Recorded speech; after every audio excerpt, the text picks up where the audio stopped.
Syria में हालात अब बहुत ज्यादा विस्फोटक हो गए हैं। सीरियाई सेना कमजोर पड़ चुकी है और विद्रोही गुट लगातार शहरों पर कब्जा कर रहे हैं।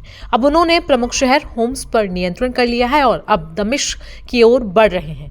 माना जा रहा है कि विद्रोही सेना ने दमिश्क में प्रवेश कर लिया है और वहां तोपों और अन्य साजो सामान के साथ अपनी उपस्थिति दर्ज करवाई है। स्थानीय नागरिकों का कहना है कि कई स्थानों पर भीषण संघर्ष चल रहा है और गन फायर की आवाज भी समय समय पर सुनाई दे रही है। समाचार एजेंसी रॉयटर्स के मुताबिक राष्ट्रपति बशर अल असद एक विशेष विमान में सवार होकर अज्ञात स्थान की ओर रवाना हो गए हैं। दमिश्क अंतर्राष्ट्रीय हवाई अड्डे पर अराजकता और दहशत का माहौल है, जहां असद के समर्थक सत्ता के डर से देश छोड़ने की कोशिश कर रहे हैं।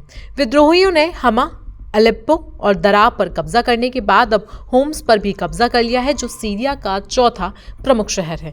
होम्स पर कब्जा असद के लिए एक बहुत बड़ा झटका है, क्योंकि ये शहर दमिश्क और भूमध्य सागरीय तट के बीच एक महत्वपूर्ण कनेक्शन है। अब विद्रोही राजधानी दमिश्क की ओर बढ़ रहे हैं।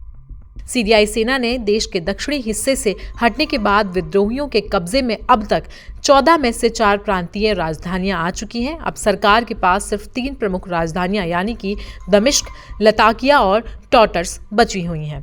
दमिश्क में स्थिति इतनी गंभीर हो गई है, लोग जरूरी सामान खरीदने के लिए बाजार में दौड़ रहे हैं, जबकि हजारों लोग सीरिया छोड़ने के लिए लेबनान सीमा की ओर भाग रहे हैं।